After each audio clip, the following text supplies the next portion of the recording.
el que realiza las mediciones, registra los números correspondientes a las mediciones y los envía para que otro ingeniero haga cálculos numéricos con esos datos. Entonces tiene que haber una manera de reconocer en esa transferencia de información cuáles son los dígitos o cifras significativas de esos números. Entonces las reglas acá que se plantean son las siguientes. Primera es todas las cifras diferentes de cero son significativas. Cero entre cifras significativas son considerados significativos. Ceros a la izquierda de un número no son significativos. Cero a la derecha de un número pueden o no ser significativos. Y esto se aclaraba con un ejemplo, ¿no? Si alguien realizó la medida de una longitud usando el kilómetro sin graduación y obtuvo como resultado 3.4 kilómetros, es claro que 3 y el 4 en el 3.4 son las cifras significativas de ese número, ¿no? Solo tiene dos cifras significativas, pero tiene que registrar ese resultado en metros. Entonces tiene que rellenar con 2 ceros al final. Y el número será 3.400 metros. Entonces, como el número solo tiene como cifras significativas al 3 y el 4, el operador no coloca el punto decimal, porque si colocara el punto decimal, reconocería los 2 ceros como significativos, ¿no? Entonces no coloca el punto decimal y entonces quien interpreta el número, quien recibe el número, no lo reconoce también como significativo porque no vio escrito el punto decimal. Esa es la convención para que los números al final, perdón, los ceros al final de un número puedan ser significativos o no. Si se pone el punto decimal, son significativos. Si no se pone, no son significativos. El otro asunto que estábamos comentando también es el de exactitud y precisión de un número. Exactitud de un número se interpreta como la proximidad al valor exacto que representa ese número, mientras que la precisión es simplemente la cantidad, o sea, está referida a la cantidad de dígitos significativos que tiene el número, ¿no? Mientras más cifras significativas, más preciso es el número. Bien, fíjense que son diferentes estos dos conceptos. Aquí tenemos el siguiente problema. Si hay que resolver la ecuación f de x, es decir, hay que calcular la raíz r de esa ecuación, aquí tomo r como el valor exacto. Este es el gráfico de mi ecuación, de mi función f, que está del lado izquierdo de la ecuación. Entonces, donde intersecta el eje x es donde y, que es f de x, vale 0, ¿no? Y ese punto ahí es la raíz, el valor exacto. Bien, si alguien hizo cálculo y de alguna manera inexacta calculó como raíz a R1, 1.23, 31, 21, 45. Bien, vemos que ese número no es exacto porque no está suficientemente, no es muy exacto porque no está suficientemente cercano al valor exacto que es R, ¿no? Por otro lado, tiene varias cifras significativas, tiene 1, 2, 3, 4, 5, 6, 7, 8, 9 cifras significativas, ¿no? Entonces es un número bastante preciso, pero es inexacto porque no está cerca, lo suficientemente cerca a R, ¿no? Mientras que otra persona calculó como raíz aproximada de R a R2, que es 2.14. Bien, este número se encontró bastante cerca a R, pero solo tiene 3 cifras significativas, ¿no? Entonces, si bien es bastante cercano a R, es exacto, el número bastante exacto, R2 es poco preciso, ¿no? Le faltó más cifras significativas probablemente. Entonces, lo ideal es que tengamos los números suficientemente cercanos al valor exacto, que tengan un nivel de exactitud aceptable y que además sean lo suficientemente precisos, ¿no? Es decir, que tengan una buena cantidad o la cantidad suficiente de cifras significativas. En ese comentario sobre la exactitud y precisión de los números. Ahora, medidas del error. Considere que X es el valor exacto y X sombreadito el valor aproximado de una cierta magnitud. Entonces, aquí definimos el error absoluto. Lo nombramos con la letra E mayúscula, colocando el nombre como subíndice, el nombre del número exacto. Y se lo toma como el valor absoluto, se lo define este error absoluto, como el valor absoluto entre el valor exacto y el valor aproximado. Diferencia entre el valor exacto y valor aproximado. Otra medida de error es el error relativo. Utilizamos la letra epsilon con el subíndice del valor exacto de la magnitud y se lo define como el valor absoluto, la diferencia entre el valor exacto y el valor aproximado dividido entre el valor absoluto del valor aproximado. Y finalmente el error relativo porcentual, que es nada más y nada menos que el error relativo multiplicado por 100, para expresarse en porcentaje. Bueno, cabe resaltar acá que el error absoluto tiene una desventaja que ya no la tiene el error relativo. El error absoluto está afectado por la unidad del número X. El número X representa una magnitud en una cierta unidad, ¿no? Y entonces aquí está presente en el error absoluto la unidad de medida. Mientras que en el error relativo, como hay un cociente entre magnitudes, entonces la unidad desaparece.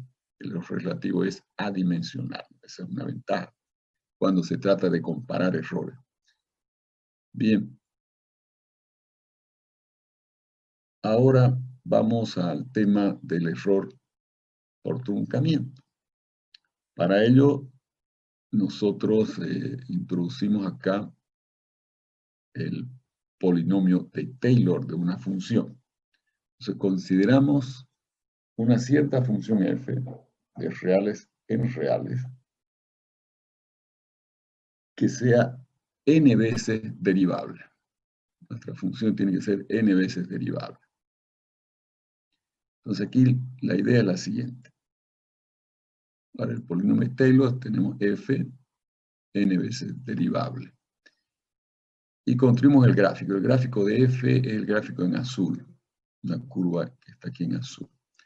Y entonces yo quiero construir polinomios en grado creciente que aproximen en el punto del dominio x sub 0 al valor de la función en ese punto. F en torno de ese punto, ¿no? X sub 0. La función ahí vale f en x sub 0. ¿No? Entonces una primera aproximación sería tomar un polinomio constante, grado 0, cuya constante que define ese polinomio p sub 0 de x sería el valor simplemente de f en x sub 0. Estaríamos haciendo coincidir el valor de este polinomio con el valor de la función en el punto x sub 0. Bueno, esa obviamente no es una buena aproximación. La recta está horizontal, constante, porque apenas nos movemos muy poco en torno al punto x0 y el error que se comete al evaluar el valor de la función sobre la recta horizontal es grande, ¿no? Crece rápidamente. Entonces, cambiemos a otra aproximación. La próxima aproximación sería una recta inclinada, que la tomamos como la mejor recta que aproxima al gráfico de f y que sería, o que es más bien, la recta tangente al gráfico de f en ese punto. Entonces, esa ecuación de esa recta que tiene pendiente, que es igual a la derivada de f en ese punto, fíjense, estoy haciendo coincidir acá la derivada del polinomio con la derivada de la función en el mismo punto. Vamos a ver luego cómo pasa eso. Y entonces el polinomio tiene la expresión f en x0 más f' en x0 por x menos x0, ¿no? Como la función es n veces derivable, asumimos que la primera derivada existe.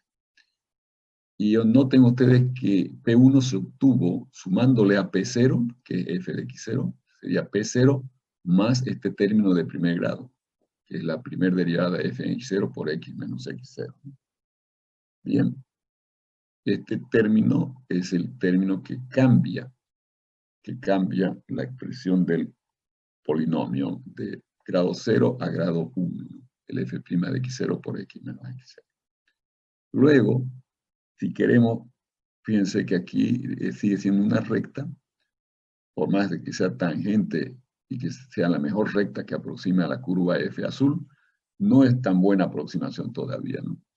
Si nosotros nos movemos a partir de x0 hacia la izquierda o hacia la derecha, evaluando los valores en la recta tangente y en la función, todavía tenemos un error significativo. Entonces, si queremos mejorar, construimos otro polinomio ya de segundo grado, que va a ser f de x0 más f' de x0 menos x0. O sea, fíjense cómo se van añadiendo, ¿no? P2 es P0 más el término de primer grado y más ahora el término de segundo grado. O si lo quieren ver, es P1, el polinomio anterior, que es todos estos dos primeros términos, más el término de segundo grado. Entonces, para pasar de un polinomio de un grado K a un grado K más 1, solamente al polinomio de grado K habrá que añadirle el término de grado K. Bien. Ahora, ¿cómo es que llegamos a esta fórmula? Bien, lo que hacemos nosotros primero es tomar el polinomio y comenzar a derivarlo, ¿no? Vamos a ver por qué derivamos. Primero, el polinomio sin derivar de grado n. La primera derivada del polinomio, fíjense que aparecen ya estos números multiplicando a las constantes, el 1 acá, el 2 aquí, el 3 acá, la n-1 acá, el n-1 acá, el n acá, ¿no? Y si vuelvo a derivar, vamos a tener el 2 por el 1, el 2 sería solamente, ¿no? Pero multiplicado por el 1 sería 1 por 2. Vamos a ver por qué lo hacemos. El siguiente término sería el 2 por 3, que es 6, pero lo podemos escribir como 1 por 2 por 3.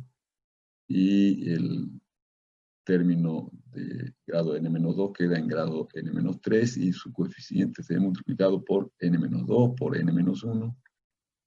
Y aquí el término de grado n-2 quedaría multiplicado por el n-1 y por el n. Bien, ¿por qué hacemos eso? Por lo siguiente. Para construir el polinomio de Taylor, nosotros tenemos que tener un criterio de aproximación del polinomio a la función. Y escribimos el polinomio con coeficiente a 0, a 1, a 2, a n, en términos de diferencia entre la variable x del polinomio y el punto x0 del dominio en torno del cual estamos haciendo la aproximación. Entonces, x0 forma parte, ¿no?, de la definición de este polinomio de Taylor. Y ahora hay que ver en qué quedan estos coeficientes, que son incógnitas por el momento. Entonces, el criterio de aproximación dice que debemos hacer coincidir el valor del polinomio y sus derivadas, hasta la enésima derivada, en el punto x0 con el valor de la función y sus derivadas, respectivamente, en el punto x0. Entonces, si yo igualo el polinomio en x0 con f de x0, fíjense lo que pasa, ¿no? Si yo reemplazo x por x0 en el polinomio, me queda simplemente a sub 0, porque todos los términos que tienen al factor x menos x0 desaparecen, ¿no? Queda solo a sub 0. Y eso, según la aproximación que hemos definido acá, tiene que ser igual al valor de la función en ese punto, en el x sub 0. Entonces, ahí queda una ecuación a una sola incógnita, que es el coeficiente a sub 0, que da como resultado el valor de f en x sub 0. Entonces ya conocemos a sub 0, ¿no? Es el valor de f en x sub 0. Luego, haciendo coincidir la derivada del polinomio evaluada en x0 con la derivada de la función en x0, vamos a tener lo siguiente. En la derivada del polinomio, reemplazo x por x0 y me va a quedar a sub 1 más nada más, porque los demás términos ya tienen el factor x menos x0 que se anula, ¿no? Entonces solo quedaría el a sub 1. Entonces, el a sub 1 va a ser la primera derivada de f evaluada en x0. Entonces, a sub 1 sería f' en x0. Ya tenemos el valor de a sub 1, ¿no? Fíjense cómo va pasando esto acá. P0 es f de x0. P1 ahora es f de x0 más A1, que ahora sabemos es f' de x0 por x menos x0. Entonces, si quiero pasar al polinomio de segundo grado, debo volver a derivar, ¿no?, el polinomio.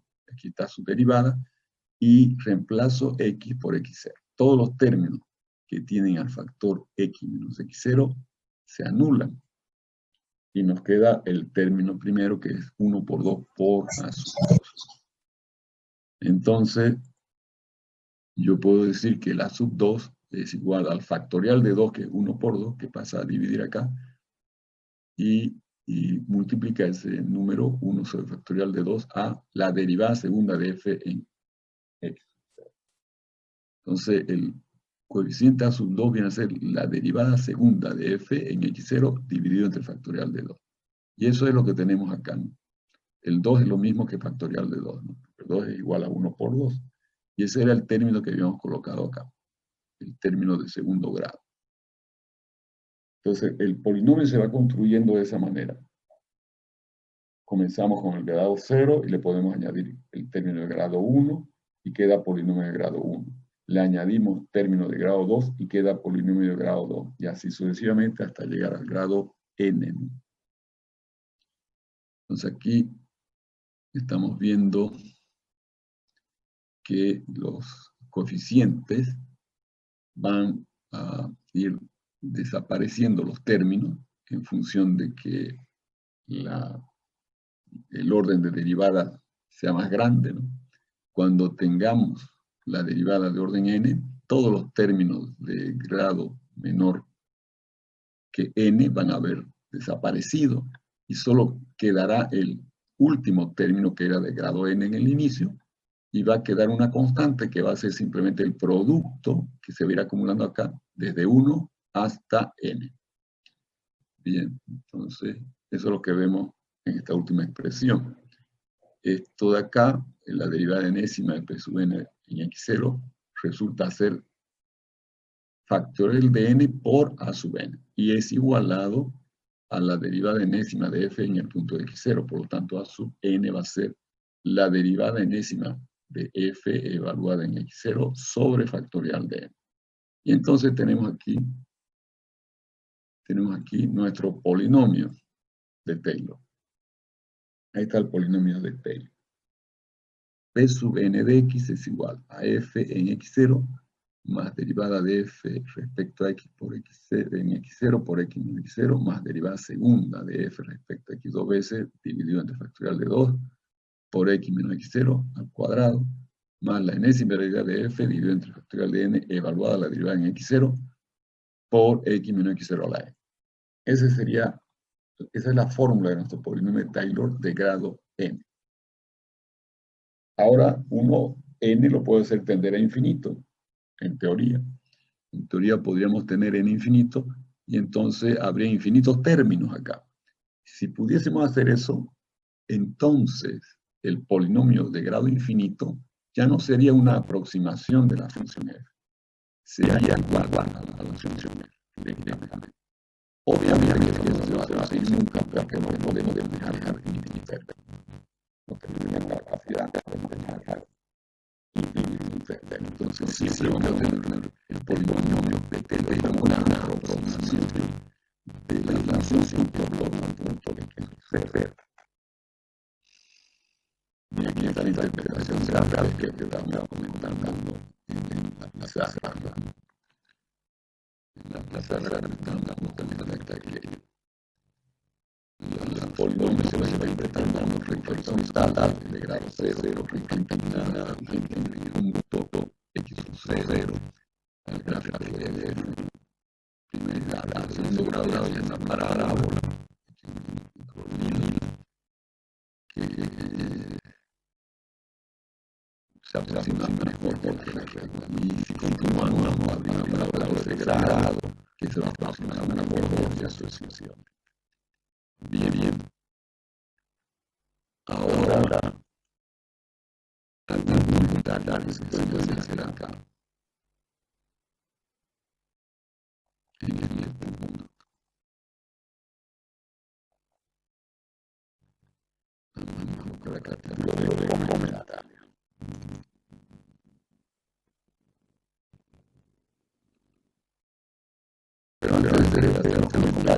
quisiera saber si todos entendieron el procedimiento de construcción del polinomio de una función. N debería ver derivada. Si alguien tiene alguna duda, pueden ver acá.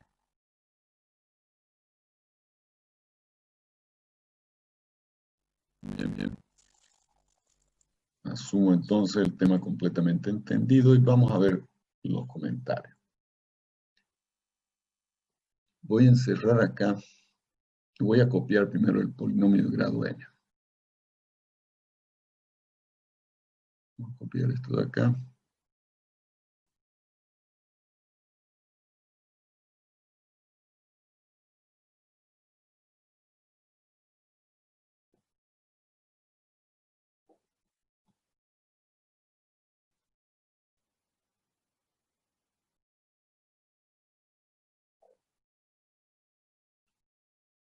Entonces, en vez de poner aquí derivada segunda, pondremos derivada enésima.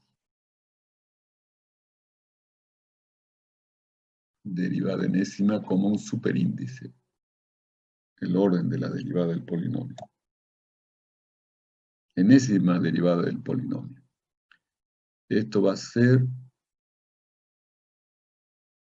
f en x0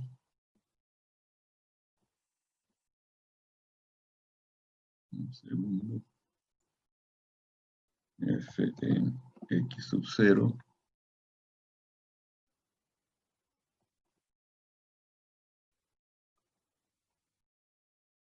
luego tendríamos f' en x sub 0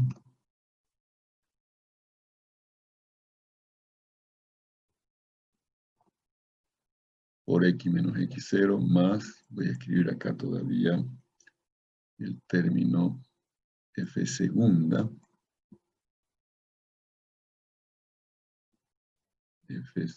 derivada segunda, en x0 de la función por x menos x0 al cuadrado, este es el término del segundo grado, ¿no? Al cuadrado, sobre aquí esta derivada segunda dividido entre factorial de 2. Dividido entre 2 factorial. Y continuamos sumando términos. Y aquí vamos a escribir el polinomio de grado n-1,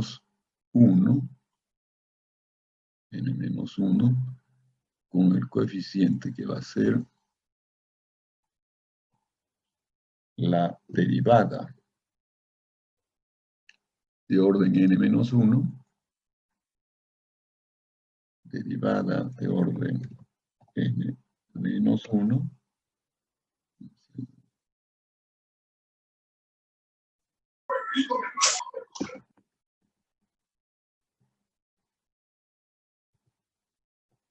¿sí? De orden n-1 en punto x sub 0, evaluado en el punto x sub 0,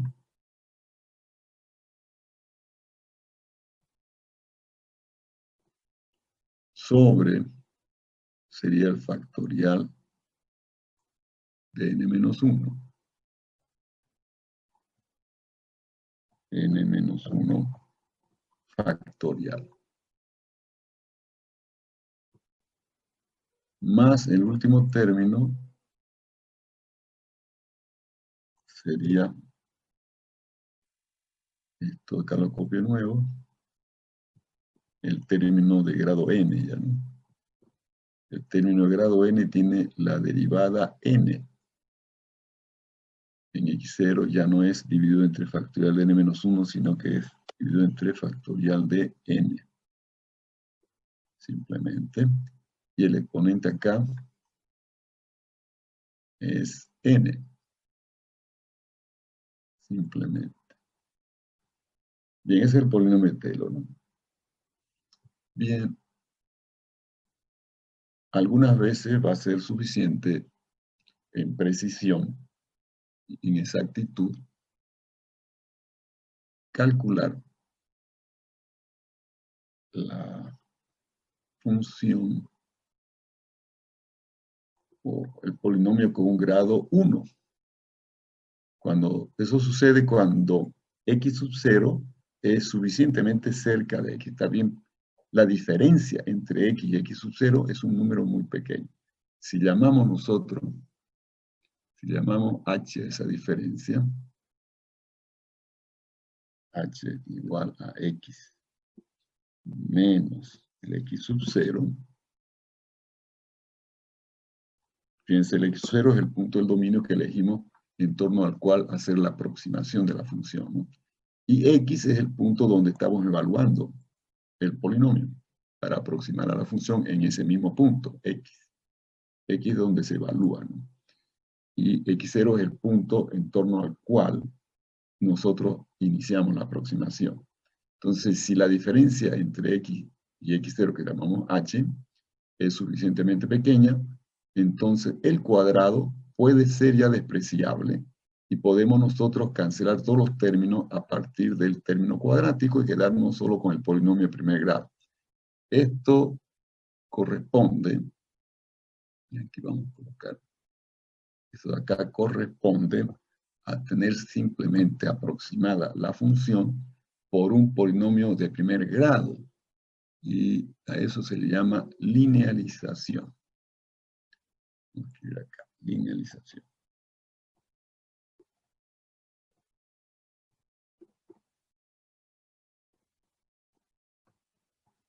Entonces, convertimos el problema no lineal que tenemos acá con un polinomio de grado n en un polinomio de primer grado, un polinomio lineal. Estamos aproximándonos con la recta tangente, entonces, en la linealización, ¿no? Y eso, cuando hacemos eso, estamos haciendo lo que se llama un análisis de primer orden. Un análisis de primer orden.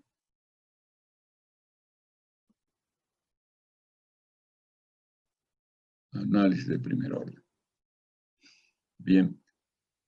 Si no es suficientemente cercano x de x0, de modo que el cuadrado de h todavía sea significativo en nuestros cálculos, entonces nosotros podemos proceder a incorporar el término de segundo grado. Podemos incorporar ahora el término de segundo grado. Incorporamos el término de segundo grado y ahí entonces decimos que estamos haciendo un análisis de segundo orden. Estamos realizando un análisis de segundo orden.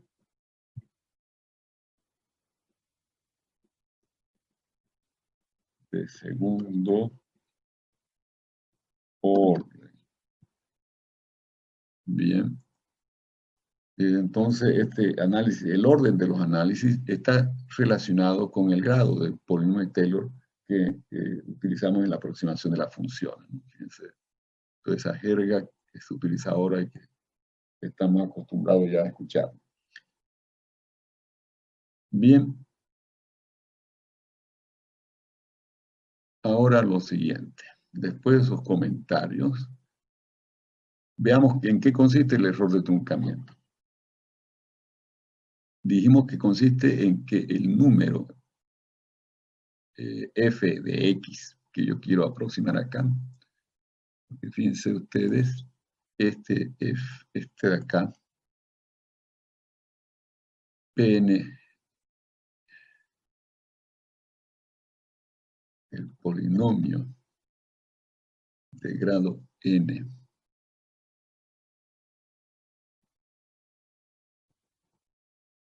en x, es lo que aproxima a f en x. A f en x, ¿no? Esa es la idea, que queremos nosotros aproximar el valor de la función en un punto, en torno del punto x0, por un polinomio de grado n, ¿no? Esa es la idea del polinomio de Taylor. Entonces, como yo sé que nuestro polinomio de Taylor puede tener infinitos términos, yo deberé cortar, porque no puedo manejar los infinitos términos, debo cortar en algún grado p sub n de x. Entonces aquí estamos truncando el polinomio del grado n. Y a eso es lo que se llama error de truncamiento, el despreciar todos los términos del polinomio de grado mayor que n. Estamos aquí trabajando con un polinomio de grado n, por lo tanto, se están despreciando, se desprecian todos los términos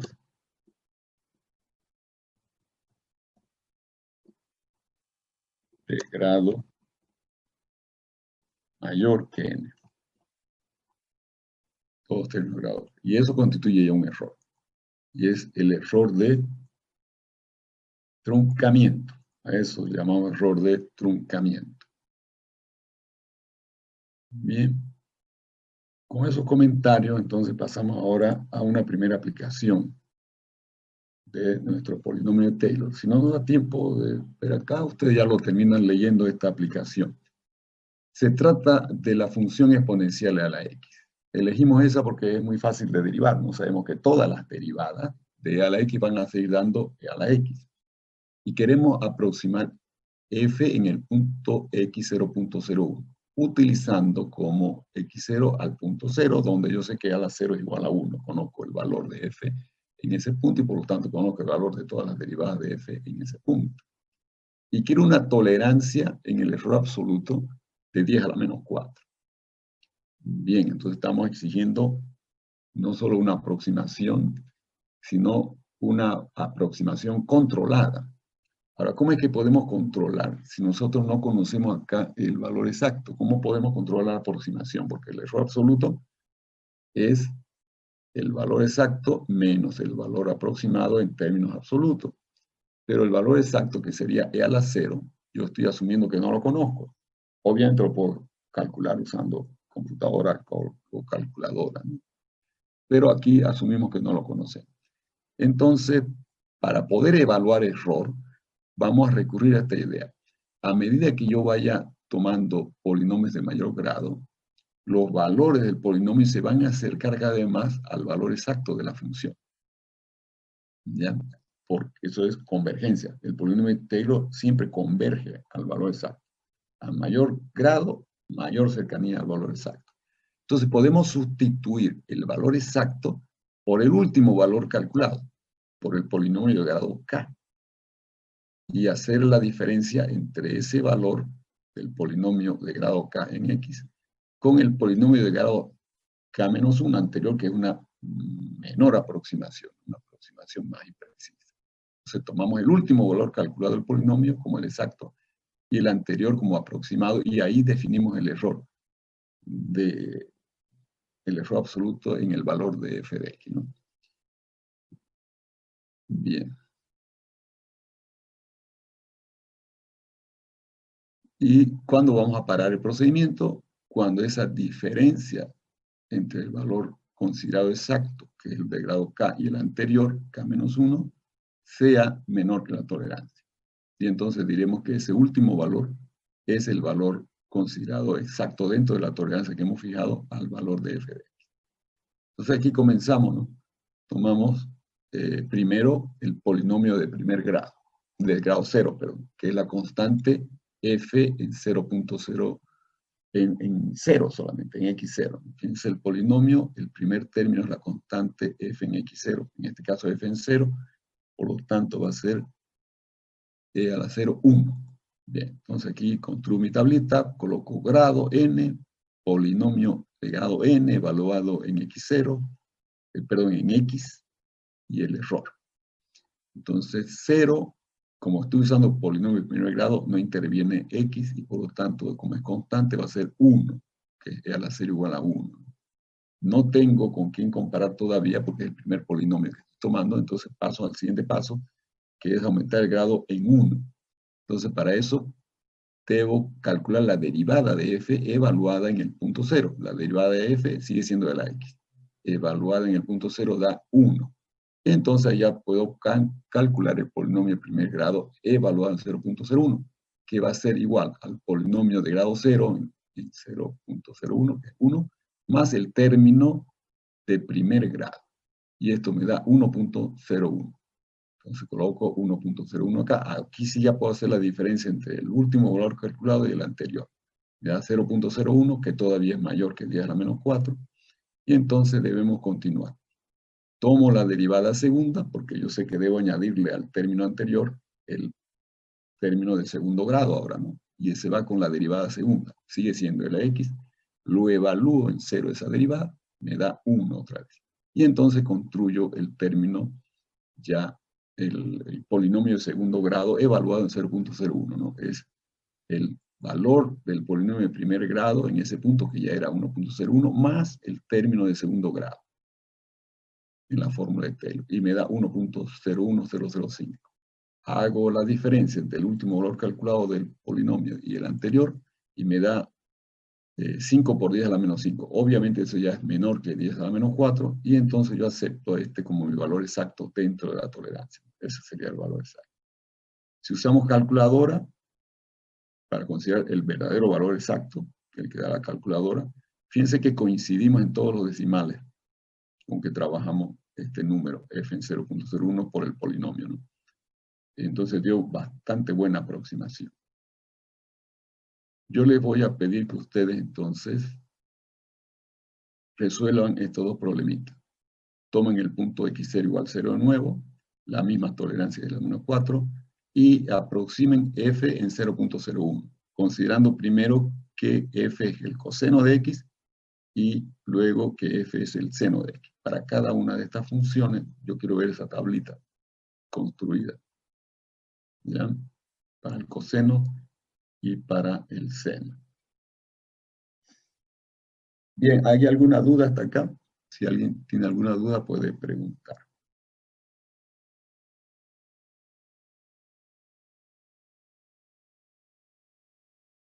No hay duda. Si fuera en la tercera derivada, ¿cómo sería, ingeniero? O sea, Sería, fuera de la tolerancia, ¿no? Que hay un límite. si no diera dentro de la Si no tolerancia diera. este valor, tendría que ir al tercer grado, ¿no?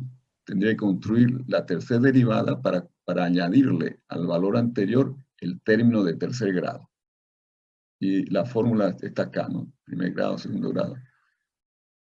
En general, el término de grado n es la derivada enésima evaluado en x0 sobre factorial de n.